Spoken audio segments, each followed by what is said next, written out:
Assalamualaikum Bang Firman Chandra. Oke. Bang, ini terkait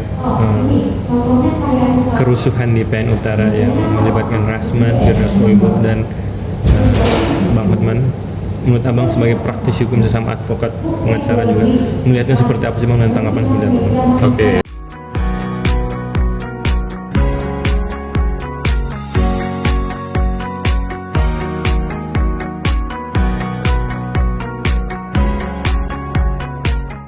Saya Dr. Firman Chandra, saya advokat, praktisi hukum dan pengajar di Majelis Ilmu Hukum.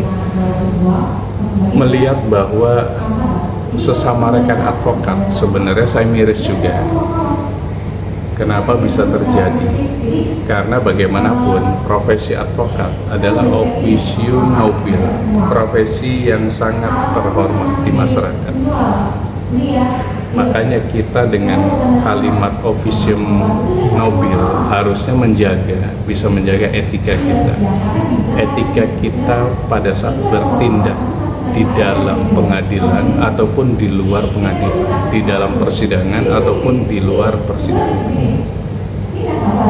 Melekat kepada harkat martabat kita sebagai advokat atau human dignity kita sebagai advokat harusnya bisa dijaga.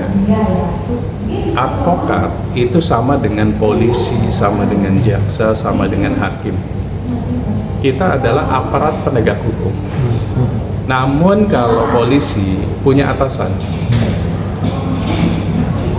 kalau jaksa punya atasan, hakim punya atasan, polisi punya atasannya, berarti ujungnya Kapolri, dan ada lembaga yang mengawasi namanya IPW atau Kompol, Komnas Polisi misalnya. Kemudian jaksa, ujungnya adalah Jaksa Agung dan ada pengawas namanya Komisi Kejaksaan. Begitu juga hakim, ada atasannya mulai dari Kepala Pengadilan Negeri, Kepala Pengadilan Tinggi, dan Ketua Mahkamah Agung. Kemudian pengawasnya adalah Komisi Yudisial. Nah, advokat itu officium nobil. Awal semuanya itu karena pecahnya organisasi advokat. Awalnya adalah single bar, hanya peradi saja, Perhimpunan Advokat Indonesia. Sekarang pecah menjadi beberapa organisasi advokat. Bagaimana bisa mengontrol kalau multibar? Kalau single bar kita gampang. Pada saat advokat anggota kami melakukan tindak pidana dan atau pelanggaran etika, kita bisa hukum, tidak bisa berprofesi lagi, atau kita masukkan sebagai delik aduan untuk ke penjara, di sel. Nah, dengan banyaknya organisasi advokat, ini yang sangat miris. Kenapa? Karena advokat yang A dikeluarkan dari organisasi A, dia pindah ke organisasi B. Ini yang membuat advokat jadinya lemah gitu.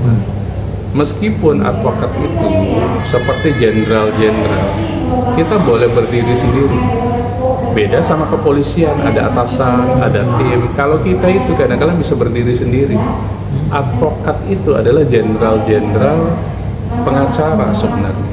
Mereka itu bisa sendiri-sendiri, itu yang membedakan. Makanya officium nobil kita itu betul-betul harus dijaga oleh pribadinya masing-masing dulu. Yang kita sebut etikabilitas. Bahwa advokat dalam pendampingan jasa hukum harus jujur. Jujur tuh dimulai dari ijazahnya, itu yang paling penting. Bagaimana advokat harusnya sesuai dengan Undang-Undang Nomor 18 Tahun 2003 harus S1 Fakultas Hukum, mulai dari fundamentalnya itu. Lulus, kemudian ikut PKPA, Pendidikan Khusus Profesi Advokat. Kemudian ujian profesi advokat. Lulus apa tidak? Di angkatan saya itu ada seorang jaksa, mantan jaksa, pensiun dini, ikut ujian profesi advokat, tidak lulus sampai 4 kali. Waktu organisasinya masih satu, yang namanya Perhimpunan Advokat Indonesia Peradi. Itu susah untuk jadi advokat itu. Nah, sekarang dengan banyaknya organisasi, jadi memudahkan orang untuk menjadi advokat. Nah, di situ Kemudian setelah itu harus magang 2 tahun berturut-turut.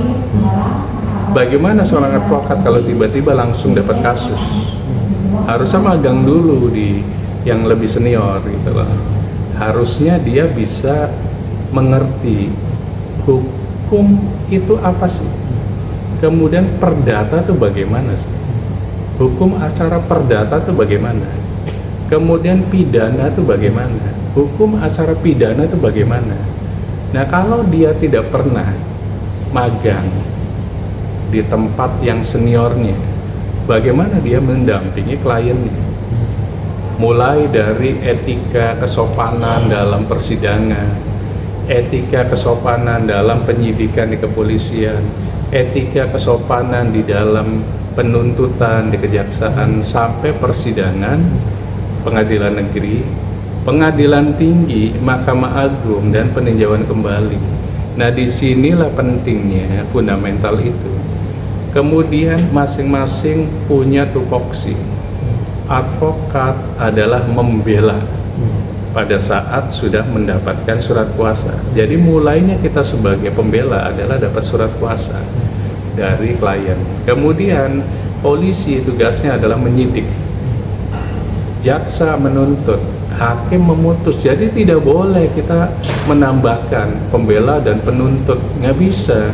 Dari sana sudah jelas tupoksinya. Jadi tidak boleh masuk ke tupoksi penegak hukum lainnya. Nah, ini yang harus dipahami oleh advokat muda atau advokat yang baru menjadi advokat meskipun usianya sudah sepuh. Ada juga yang mantan polisi, jenderal, pensiun jadi advokat. Ada. Namun dia harus magang juga, tidak boleh langsung jadi advokat, semestinya begitu. Bang, terkait Firdaus Elbo yang naik ke atas meja persidangan dan juga Rasman ingin ibaratnya mengampiri Bang Hotman yang terkait kayak adu fisik gitu, ini mencederai keagungan dari pengadilan nggak sih Bang, sebagai seorang hakim yang mulia? Terus menurut Bang sendiri itu bisa dicopot nggak sih Bang sebagai profesi sebagai advokat si Firdaus dan atau Rasman? Menurut Bang sendiri gimana? Pertama, tupoksi masing-masing itu sudah jelas bahwa advokat adalah membela, polisi adalah menyidik, jaksa menuntut. Makanya dia bikin namanya tuntutan, gitu ya. Hakim memutus, baik pidana ataupun perdata. Nah, dari sana jelas kalau sudah memahami. Makanya saya bilang tadi, pada saat magang disitulah diajarin. Jadi banyak advokat kita mungkin tidak magang, jadi langsung dapat kasus masuk ke persidangan. Akhirnya dia belum mengerti etika-etika. Hakim kenapa dipanggil yang mulia? Pada saat persidangan semuanya, baik Eropa kontinental atau Anglo-Saxon yang ada di Amerika ataupun di Inggris, negara persemakmuran, di Prancis, di Belanda, di Indonesia yang menganut Eropa kontinental pun, itu memanggil hakim di persidangan adalah yang mulia, meskipun dia adalah anak kita, adik kita, tetangga kita, teman sekolah kita. Pada saat di dalam persidangan itu memanggil hakim adalah yang mulia. Kenapa? Karena memang hakim adalah pemutus, memutuskan bebas seseorang sampai memutus pidana mati seseorang, dan hakim akan bisa tahu pada saat fakta persidangan apakah dibebaskan atau dipidana mati ujungnya, atau dihukum dengan angka berapa puluh tahun misalnya, kayak gitu. Nah, disitulah saling menghormatinya. Dan hakim ada namanya hal-hal yang sifatnya kita harus hormati, mulai dari pemanggilan, kemudian ada hal-hal yang kita sebut perbuatan merendahkan kehormatan hakim, itu jangan dilakukan oleh siapapun, termasuk oleh advokat. Nah, ini yang saya melihat ada beberapa advokat yang belum magang, belum mengerti etika, tiba-tiba langsung terjun ke persidangan. Jadi mereka nggak ngerti apa yang harus dilakukan di sana. Teriak-teriak di persidangan itu nggak boleh, melawan majelis hakim itu nggak boleh, melawan jaksa penuntut umum itu nggak boleh. Karena apa? Masing-masing punya tupoksi gitu. Kenapa kita harus melawan mereka? Fokus aja di persidangan. Kalaupun ada saksi fakta atau saksi pelapor, ya fokusnya ke situ, nggak usah fokus ke hakim dan lain-lain. Kemudian terkait mendekati saksi pelapor, ya sepanjang tidak untuk hal-hal yang sifatnya dugaan tindak pidana ya sah saja, tapi jangan di dalam persidangan, kalau bisa di luar persidangan. Jadi jangan mendekati di dalam persidangan. Apa yang terjadi, persidangan itu seperti layaknya perang antara, kalau perdata itu antara penggugat dan tergugat. Kalau pidana antara pelapor dan terlapor. Pelapor sudah menjadi tersangka, berarti terlapor itu akan diwakili oleh jaksa penuntut umum. Kalau sudah jadi tersangka, naik ke persidangan jadinya terdakwa, itu diwakili oleh pengacara. Carilah pengacara yang wise, yang memiliki etika tinggi. Karena bukan masalah menang kalah, tapi bagaimana mencari kebenaran gitu. Esensi dari sebuah persidangan adalah mencari kebenaran, bukan menang kalah saja, bukan emosional diluapkan di dalam persidangan. Nanti dituangkan saja di dalam pledoi, jaksa di dalam tuntutan. Di situ silakan dibuat sebuah tulisan. Tidak boleh marah-marah dalam persidangan. Kalau hakim mengatakan sidang itu tertutup, ya harus kita patuhi.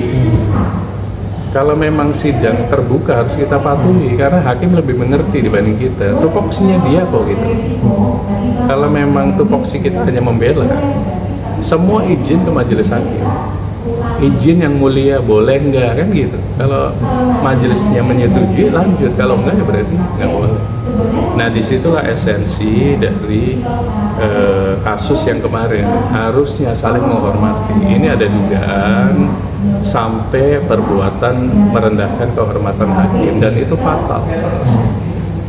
Silakan hakim tersebut bisa melaporkannya, dan organisasinya harus membuat sebuah putusan apakah memecat anggotanya. Kalau di Pradi itu mungkin sudah selesai, karena itu bukan Pradi, mungkin sama, karena merendahkan kehormatan hakim.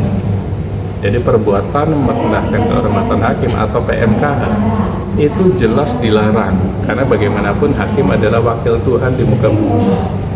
Kalaupun kita tidak puas, kan ada upaya hukum berikutnya, namanya banding.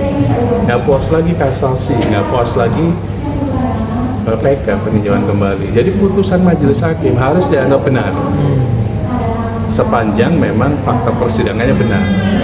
Jadi kalau nggak puas, upaya hukum berikutnya saja, banding, kasasi, PK. Jadi tidak boleh merendahkan kehormatan hakim di dalam persidangan. Itu fatal.